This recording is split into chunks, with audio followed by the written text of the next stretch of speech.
Assalamu alaikum. Men vada kılgандай эле бүгүн сиздер менен Пайгамбарыбыз саллаллаху алейхи вассаламдын пайгамбарлык миссиясындагы алгачкы сыноолор жөнүндө сөз кылабыз. Бул сыноолор Пайгамбарыбыз саллаллаху алейхи вассаламдын өзүнө берилген сыноолор эле. Өзүнүн ички дүнүйөсү менен, дүнүйө таанымын, Аллах субханаху ва таала менен болгон байланышынын акыйкат экендигин сыноого берилген тасма. Demek bunu biz çoğu izildeyli, ayağına çeyin çoğu körülür.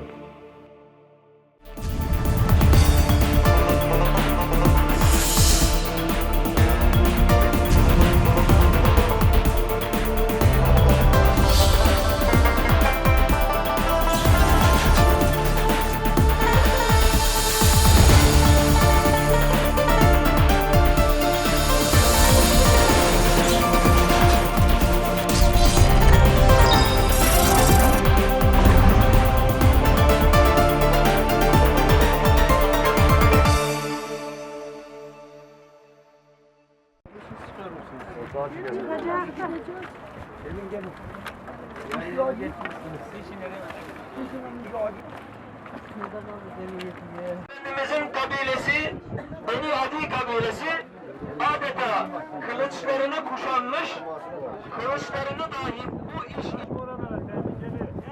Пайгамбарлык менен элчиликтин деталдарын кароодон мурда мына ошол дааваттын тиреги болгон вахийлердин табиятына бир көз чаптырып карасак туура болот. Ибн Кайымдын айтуусунда Пайгамбарыбыз саллаллаху алейхи вассаламга акыйкат вахийлери алгач акыйкат көрүнүштөр катары келип турган. Жибрил алейхисаламдын оку аятын алып келгенге чейинки акыйкат көрүнүштөрү. Экинчиси Пайгамбарыбыз саллаллаху алейхи вассаламдын дилине салынган буйруктар. Үчүнчүсү Жибрил алейхисаламдын адам түспөлүндө келүүсү. Misal için Peygamber sallallahu aleyhi ve sellem'in ömründe Cibril aleyhisselam bir kança yolu adam tüspölünde kelgenleri var. Cananın adam tüspölünde kelgenin Peygamber sallallahu aleyhi ve sellem'den başka sahabalardan da körgönleri var. Andan keyin hakikat kavarları Peygamber sallallahu aleyhi ve sellem'e konguro sımal kelip turgan. Andan keyin Cibril aleyhisselam özünün tabii yaratılgan suretinde vahiyap kelgendigi. Andan keyin Meraş көтөрүлүүсүндө, түнкү көтөрүлүүдө Пайгамбар саллаллаху алейхи вассалам Аллах субханаху ва тааланын алдына көтөрүлгөнүндө эки вахий турат. Эки вахийдин эки түрү турат. Вахийдин эки түрү турат. Биринчиси бул Пайгамбар саллаллаху алейхи вассаламдын Аллах субханаху ва тааладан буйрук алуудагы бир вахий түрү. Экинчиси мына ошо акыркы маңдалак чегине чейин деп айтылат. Же болбосо эки жаа аралыкта туруп сүйлөшүлдү, парда менен сүйлөшүлдү деген ошо риваяттар бар. Ошондан дагы бир вахий түрү айтылат. Ошентип Ибн Кайымдын айтуусу боюнча биз азыр сиздерге Пайгамбар саллаллаху алейхи вассаламга келип турган вахийлердин 7 түрүн эсептеп өттүк.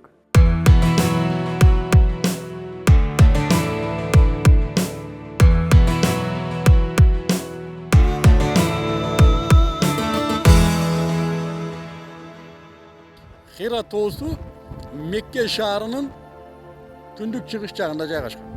Тагыраак айтканда, те алыста көрдүңүздөрбү, Кыргыздын кадимки эле биздин Сулайман тоого окшогон тоо. Бул жерден бир 10 чакырымдай аралыкта турат.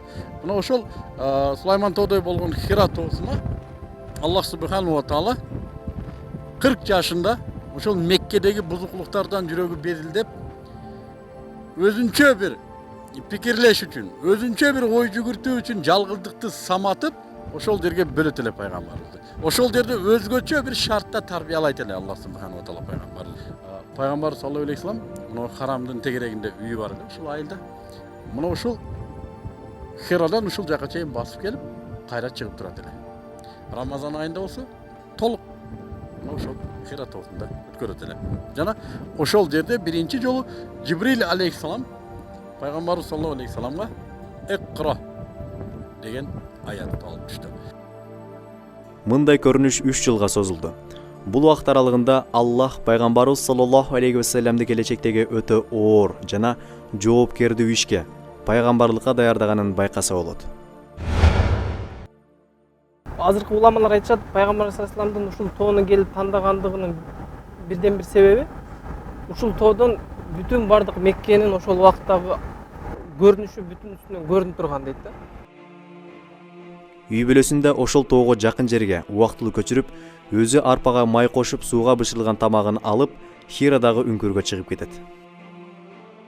Бул үңкүр мына ошо ылдыйда көрүп турасыздар. Азыр бизге жеткен маалыматтарга караганда узундугу төрүнө чейин бир 4, ал эми кеңдиги бир жарым 2 чыканак келген үңкүр дешет. Ушу бир адам отуруп намаз окуя турган жер экен.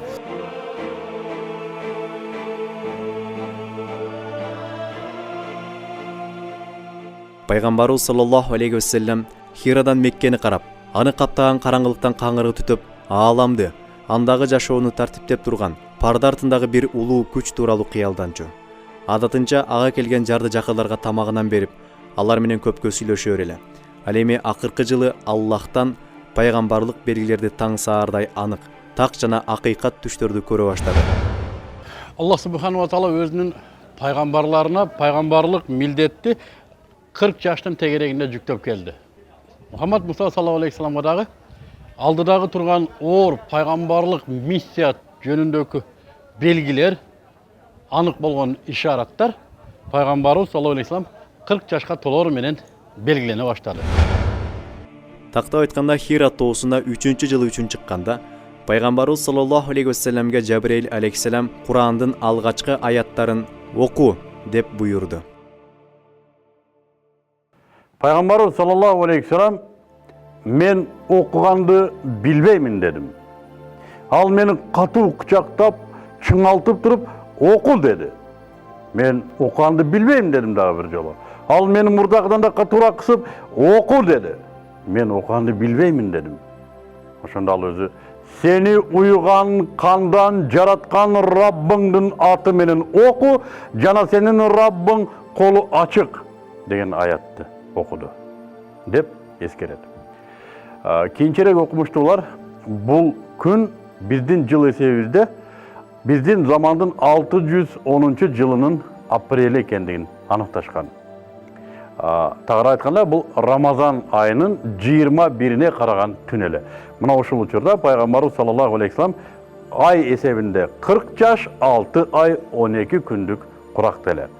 Тагыраагын Аллах субхану ва таала өзү билет.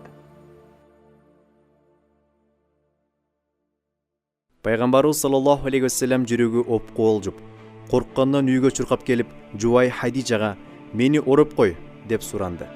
Коркунучу бир аз басылганда болгон окуяны аялына айтып берди. Хадижа: "Сен тууганчылыкка бекемсиң, алсыздарга болушасың, жакырларга каралашып меймандоссуң. Аллах сени шерменде кылбайт" деп жубатты.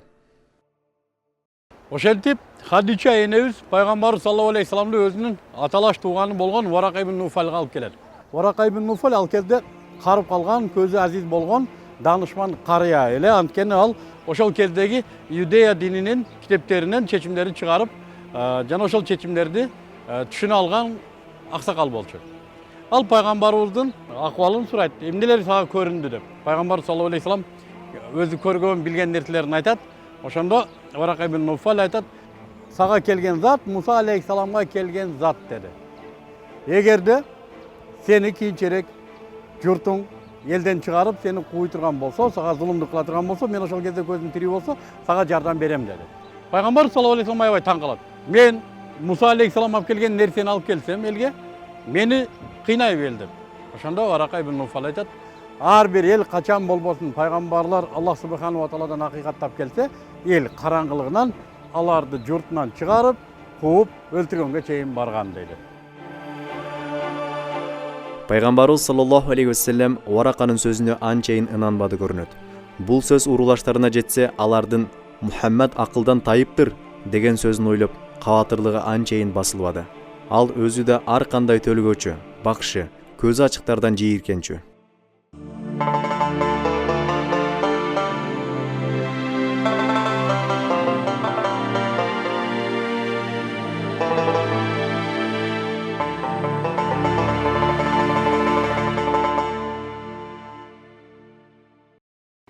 Ошентип биз бүгүнкү көрсөтүүдө пайгамбарыбыз саллаллаху алейхи вассаламдын пайгамбарлыкты кабыл кылуусундагы алгачкы сыноолор жөнүндө сөз кылдык. Мұны өз алдынша да изилдөө зарыл болот. Өтө кызык кубулуш. Биз муну изилдегенде bir қатар китептерди окуп чыкканга аракет кылдык. Жана алардын ичинен эң маанилүүлөрүн гана силерге жеткирдик. Канчасы дагы өз алдынча изилдөөнү күтүп турат. Эмики көрсөтүүдө Кудай буюрса биз алгачкы кадамдар жөнүндө сөз кылабыз. Ислам дининин таралышындагы алгачкы кадамдар. Анда биздин каналга жазылыңыздар, бизди күтүңүздөр, лайк басыңыздар, башкаларга да таратыңыздар.